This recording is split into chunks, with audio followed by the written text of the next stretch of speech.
Hello guys, this is किसी Patel and welcome to सात्विक academy.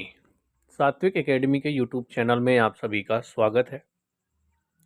DPI के द्वारा 23 तारीख यानी कि आज के दिन एक आदेश जारी किया गया है और ये आदेश आपका अतिथि शिक्षकों से रिलेटेड है। उनकी जो नियुक्तियां हुई हैं या होने वाली हैं उससे रिलेटेड आदेश जारी किया गया है कि आप लोगों की जो नियुक्तियां हैं अतिथि शिक्षकों की वो कब तक होंगी, यानी कि लास्ट डेट कब है, और जो परेशानियां हो रही हैं तो उसका रीज़न भी उसमें जीएफएमएस पोर्टल में लिख के देना है। तो सबसे पहले हम आदेश को देख लेते हैं कि क्या क्या निर्देश दिए गए हैं।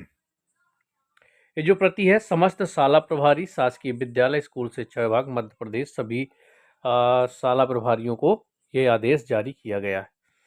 शैक्षणिक सत्र 2024-25 में शासकीय विद्यालयों में अतिथि शिक्षकों की व्यवस्था के संबंध में यह आदेश जारी किया गया है।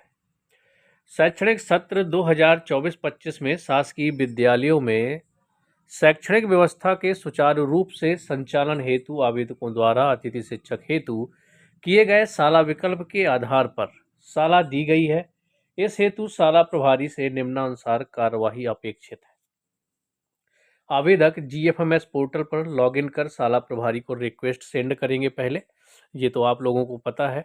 आवेदक द्वारा प्रेषित की गई रिक्वेस्ट को शाला प्रभारी पद की उपलब्धता, अतिथि शिक्षक की आवश्यकता के आधार पर परीक्षण करके ही एक्सेप्ट या फिर रिजेक्ट करना है।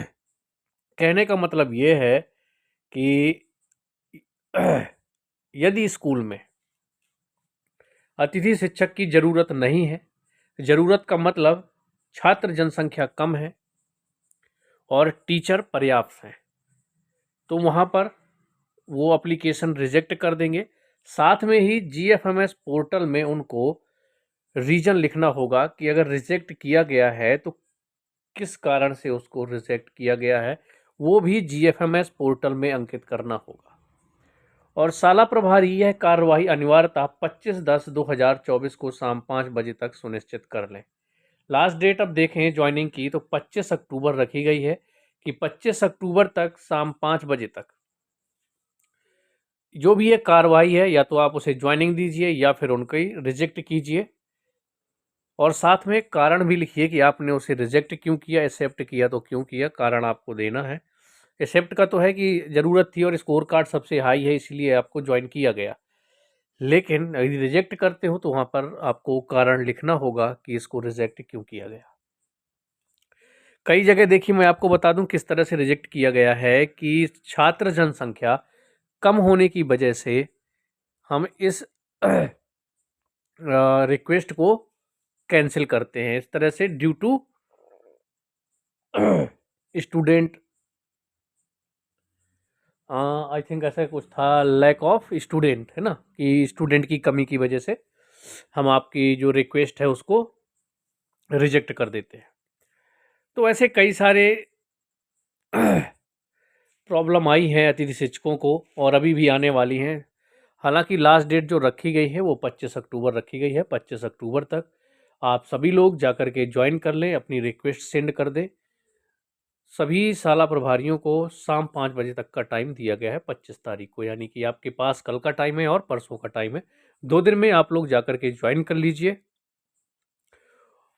एक और बात, यदि आप लोगों को ज्वाइन नहीं करा रहे तो आप रीजन लिखवा लीजिए उसमें भी, और जीएफएमएस पोर्टल में भी उनको रीजन लिखना पड़ेगा कि आपको क्यों रिजेक्ट किया गया। ठीक है, तो आप परेशान बिल्कुल ना हो। यदि वहाँ वैकेंसी नहीं होगी तो उनके द्वारा आपको एक्सेप्ट नहीं किया जाएगा।